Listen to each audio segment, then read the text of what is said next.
May God bless the victims, their families, and America. Thank you very much.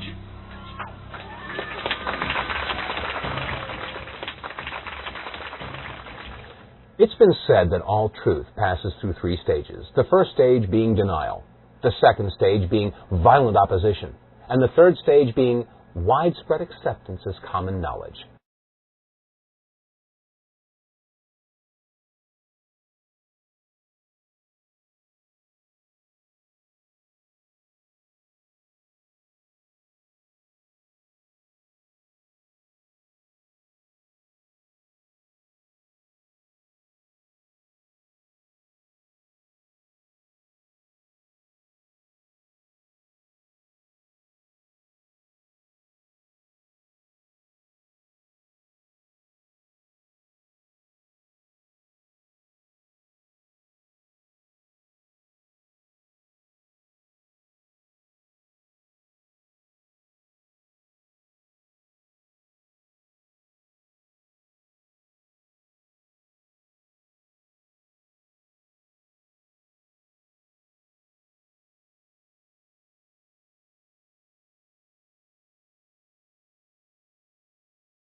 And the third stage being widespread acceptance as common knowledge.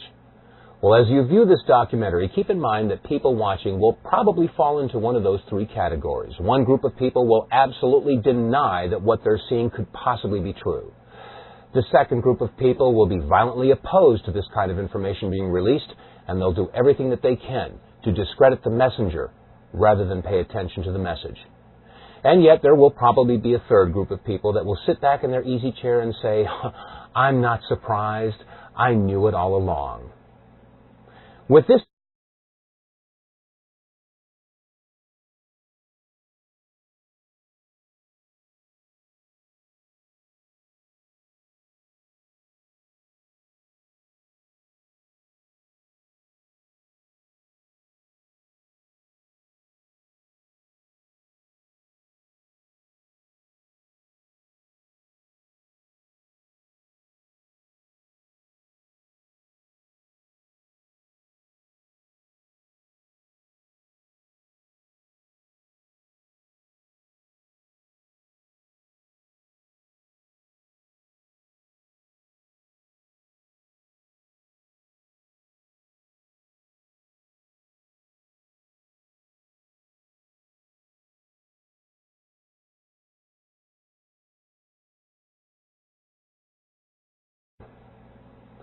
this in mind, let's begin by playing a little word association. I'll say a word, and you think of the first word that comes to mind. Conspiracy theory is what most people think of. We've all been conditioned to associate the word theory with the word conspiracy, because after all, no conspiracies could possibly be true. They're all just theories, aren't they? Well, in the phrase conspiracy theory, there are two words. The first word, conspiracy. The second word is the active word, theory. By definition, a theory is a supposition, an idea, a concept, a hypothesis.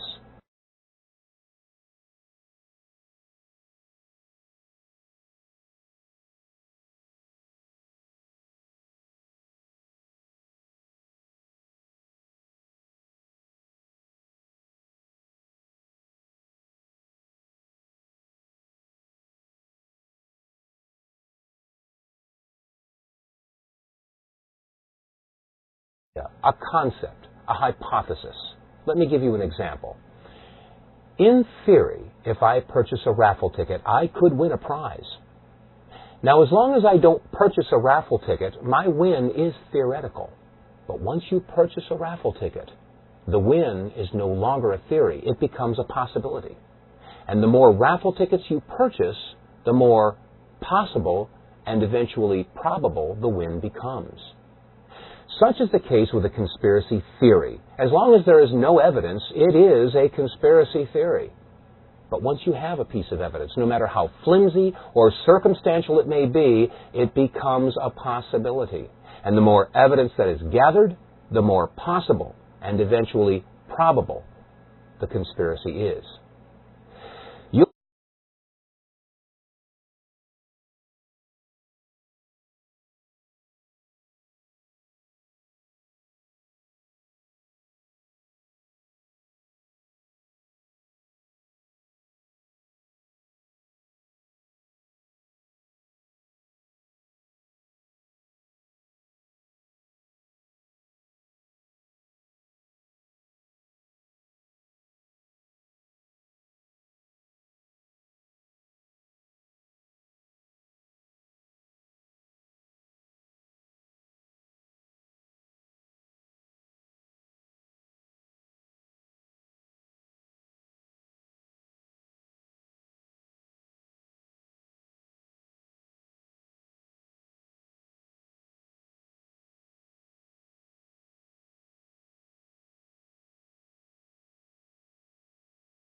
Conspiracy is. You'll be looking at evidence in this documentary, and it will be up to you to decide if this is a conspiracy theory or indeed a conspiracy. Let us never tolerate outrageous conspiracy theories concerning the attacks of September the 11th, malicious lies that attempt to shift the blame away from the terrorists themselves, away from the guilty. On September 11th, 2001, 4 events occurred within an hour and 15 minutes of one another. The first event occurred at 8:45 Eastern Standard Time when American Airlines Flight 11 hit the North Tower of the World Trade Center. And then 18 minutes later, at 9:03 Eastern Time, United Airlines Flight 175 slammed into the South Tower of the World Trade Center. And then at 9:43, it was reported that American Airlines Flight 77 had hit the Pentagon. And then finally, at 10 o'clock Eastern Time, United Airlines Flight 93 crashed in Shanksville, Pennsylvania. Now, unless this is one incredible coincidence, is it not safe to assume that all 4 of these events are inescapably married to one another?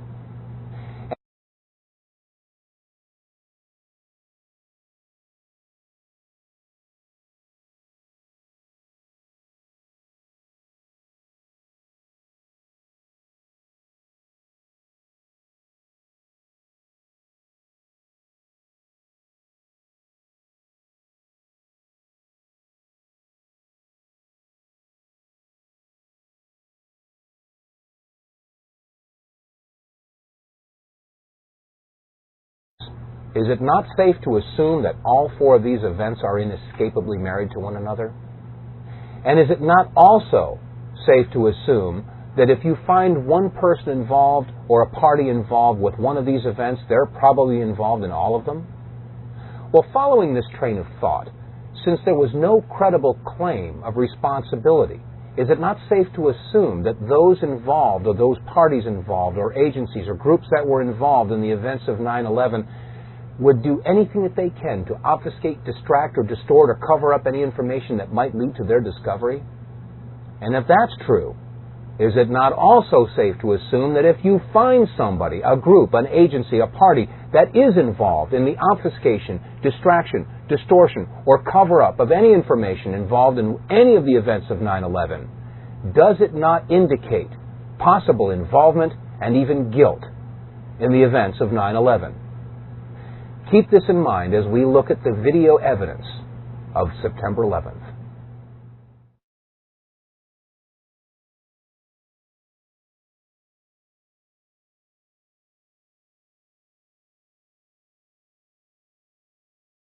Even guilt in the events of 9/11. Keep this in mind as we look at the video evidence of September 11th. I mean, it was like a cruise missile with wings. Went right there and slammed right into the Pentagon. Huge explosion, a great ball of fire, smoke started billowing out. Shortly after September 11th, as what usually happens, many conspiracy theories began to emerge as to what really happened on September 11th of 2001. And because many of these theories were not grounded with any evidence, we didn't really pay too much attention to them. However, in February of 2002, my attention was drawn to the following website, entitled Hunt the Boeing. Test your perceptions. Now, the original website was completely in French and was released by the French and drew some very serious questions as to what had really happened at the Pentagon. I mean, after all, we had all seen the big hole that was created by the 757 that had slammed into the Pentagon at 9:43 on September 11th. But some of the photographs that were shown on this website raised very serious questions as to whether or not that's exactly what had happened. Some of these photographs showed a smaller hole, and in some cases showed that there was no way that a 757 could have created this damage. So we began our own investigation, and that started by taking a look at some of the magazines that we all saw at the supermarket checkout stands shortly after the events of September 11th. As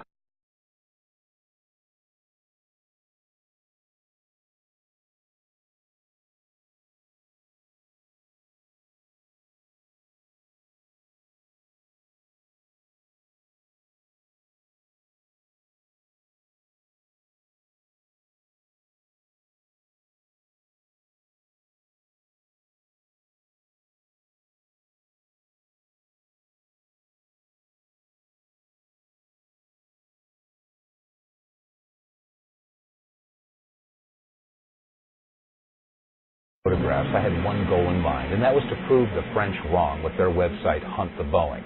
After all, there must have been some photographic evidence that showed that a 757 had hit the Pentagon.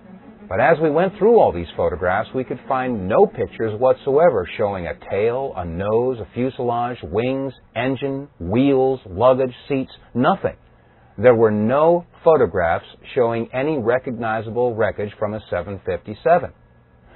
Furthermore, when you look at the size of the hole at the Pentagon, it was approximately 65 feet across, and the height of the Pentagon is approximately 73 feet. From wingtip to wingtip, a 757 is 124 feet 10 inches. From nose to tail, a 757 is 155 feet and 3 inches in length, and the height is 44 feet and 6 inches. However, when you look at the hole at the Pentagon, you'll find that it's only approximately 65 feet across. How does a plane of those dimensions fit into a hole only 65 feet across? Upon further inspection, we found that the damage at the Pentagon was completely and totally inconsistent with the damage of the planes that had hit the World Trade Center.